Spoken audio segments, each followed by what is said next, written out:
Hello, everyone, and welcome back to Market This Week. There was a period of absence from my side. Apologies for that. But we are back with Market This Week. Week ended 1st of March 2018. A lot of things have happened since our last post. It was a truncated week last week thanks to the holy festivals here in India. The market, however, has drifted down to a short-term downtrend from the last time I had shared one of the posts. So let's see where do we stand right now and what are the probabilities of the market drifting further down or a probabilistic bounce back which can lead to some amount of solace. So where do we stand right now? At 10,456 is a market. This is the Nifty future within a range. Clearly 10,300 is the short-term support which has held the index a couple of times on the downside. However, on the upside, there is clear resistance close to that 10,650 mark. So we are looking at a 350 point range for the Nifty future. I have a proper order of my moving averages on the downside, which suggests the fact that the index is not only in a downtrend but in an orderly downtrend. I have chipped down most of my indicators over the last few months of my analysis and trading and pay a lot of importance and weightage to the 14 period RSI. I have the 9 period simple moving average of the 14 period RSI over here. I can clearly see that the level of 40, which is considered as the oversold territory in a bull market, has been given away multiple times. We've seen a bounce back, which has taken the 14 period RSI close to 51. We know that as long as 60 is not taken out on the upside by the 14 period RSI, this bearishness is likely to persist. In terms of levels, there is no rocket science that 10,600, 10,650 is the short-term resistance. And until and unless this level is breached, sustained on the upside, one should be cautiously bearish. Clearly, on the downside, 10,300 is a support below which you can see follow-through selling in the market. When we turn this into a weekly chart, we can still see a nice uptrend in the higher time frames. The order seems to be intact.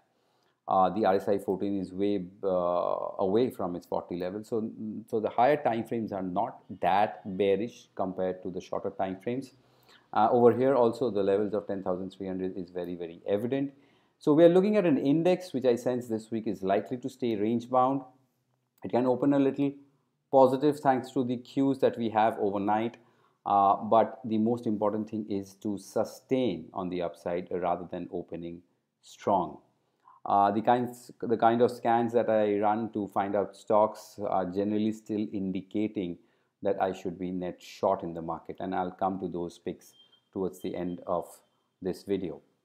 Let's utilize the software and open a report designer. I'm going to quickly check the rate of change over the last 1 week and quickly do a check which are the sectoral indices which are at both the ends of the spectrum. So PSU banks, the biggest losers in the sectoral indices, back to its previous low from where we had that phenomenal gap up move. But the PSU banks per se has been weak for quite some time, and that trend continues. Seems to be that the index is back to a make or break level over here. And when it comes to PSU banks, I generally prefer only talking, trading, and looking at SBI and not any of the others. And this is a weekly chart of the State Bank of India, and we can clearly see that it is in a downtrend and approaching its previous swing lows. The 240, 250 band is extremely crucial for the stock.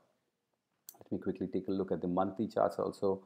Not that pretty though on the upside. Very, very strong resistances close to that 320, 330 zone. This is the daily chart of State Bank of India. There's a prospect of divergence. Do we have it here? Not really. I don't see any possibility of a RSI divergence. Orderly downtrend. Every high is getting sold into. Approaching supports, which is very evident. I think that this weakness in the PSU banks is likely to continue. Pharma also in an orderly downtrend. Every time it goes within this band of 3 moving averages. It sells off. Support very evident down here. Let's check the higher time frames. Higher time frames, we clearly see that close to that 8,500 zone has acted very strong support. Nevertheless, orderly downtrend.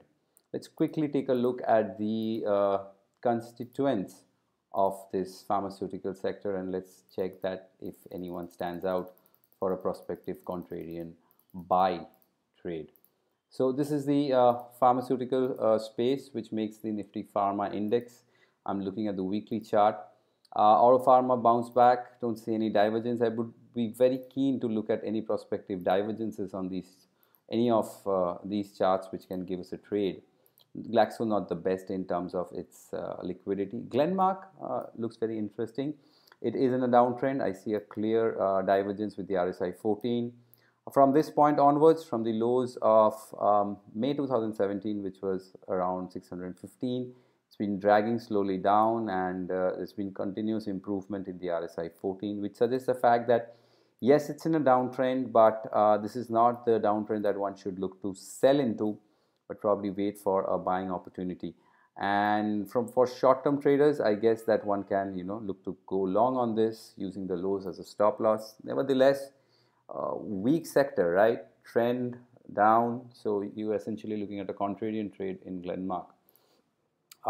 Lupin beaten down completely. Prospect of divergence here as well, where I see that RSI 14 has improved significantly in relation to its previous lows. What stands out in Lupin compared to Glenmark before was the fact that we have an inside candle on Lupin. So the risk reward is really in our favor. A quick move above the last 2 days high, which is close to 837, can give you a short-term bounce back. Don't expect too much from this sector or these stocks because the underlying trend is still very much weak and down. Piramal Enterprise doesn't stand out. Sun Pharma gave up quite sharply. This is the daily chart. We had a spike and it was a complete breakout failure, and now back to an orderly downtrend. So Sun Pharma is something that we would like to stay away from. Let's look at the other sectors which were in the leading list. The auto, the energy stands out. Auto would be interesting to keep a watch on. So let's change this group to the auto indices, the Nifty Auto. There we go. And within this, we can see Amar Raja Battery is completely range bound. This is the weekly chart. Apollo Tyres range bound. Ashok Leyland, extremely strong stock, strong uptrend, orderly uptrend, holding really well. This is the daily chart. Don't see any sign of weakness. This trend should continue. Bajaj Auto, however, is in a downtrend. Bharat Forge amongst the auto ancillaries is doing good. So its auto is really in a mixed phase where the two-wheelers are underperforming. Few selected four-wheelers are doing good.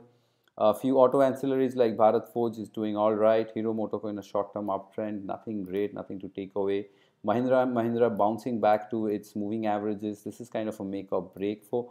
So essentially, it's in a mixed zone. There is no takeaway from this sector right now, though it was one of the biggest gainers last week. Tata Motors is trying to bottom out close to supports, but I personally don't have any trade from this sector.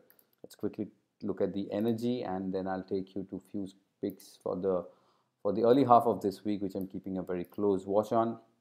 The oil marketing companies, the OMCs like the BPCL, the IOC, and the Hind Petroleum, they are managing a bounce back. Nothing great. These starts don't excite me too much. Orderly downtrend in most of them. Interesting would be to keep a watch on Reliance Industries. Now, what happened a few weeks back was a breakout. This was a breakout failure. Now, if this is a breakdown, then this is a breakdown failure. So essentially, it is stuck within a wide range for quite some time. It is breaking out on either direction, but it is not following through. It is kind of frustrating for someone who's looking to trade this breakout. Important aspect about Reliance is the monthly charts. We have a beautiful M top with a Bollinger Band, and we've got a divergence as well.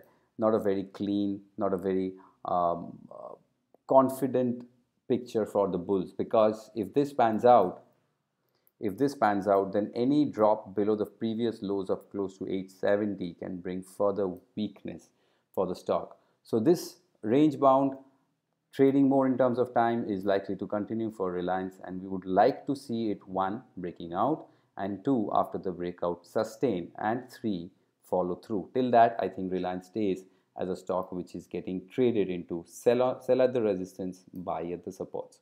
Apart from this, nothing much in this sector. Most of them are in a downtrend. Power grid, you can keep a close watch on. Back to its short-term resistance, can give a breakout, but nothing excites me from this sector right now. So I'll take up one stock from our list of recommendations that we gave to our clients, and you are free to check all our trades in the Alphabets Pro. I will leave this link. It's an open link, free, available to all the people, of all the trades that we close on a monthly basis. And Feb was a phenomenal month for us. We were very lucky that we managed to close only one negative trade. All rest of all the trades have been positive. In fact, I guess it's been a series of 3, 4, 5, 6, 7, 8, 9, 10, 11, 12, 13 consecutive. So out of 14, 15, 16, we've got 15 right. I would like to get your attention, and I would like to do this every week where I can share my views on how I pick up these trades. JSW Steel was a good short that we recommended to our clients on that day. It was a clean negative divergence. If I can show you the date, it was suggested on the 19th of Feb, which was on this day, which was over here. This was 19th of Feb. And when I look over here, when I see, I notice M top with the Bollinger Band, I see a negative divergence. I also notice that as the stock inched up, the deterioration in the RSI 14 was very, very clear. So I was looking at the stock to be sold below the low of this candlestick, which was 16th. That's 306. I think we recommended to sell below 306. Yeah, there you go, 306. And the same date was down around 6%. So we used the intraday charts to exit it. So we got a good move. This is a typical contrarian trade that we implement in our Alphabets Pro system. Please feel free to check these trades and leave your feedback. We'll be happy to share with you how we are picking up these trades and recommending it to our clients. The going is good, and within this system, we are looking at a couple of trades this week. I'm looking at Asian Paints for a prospective short.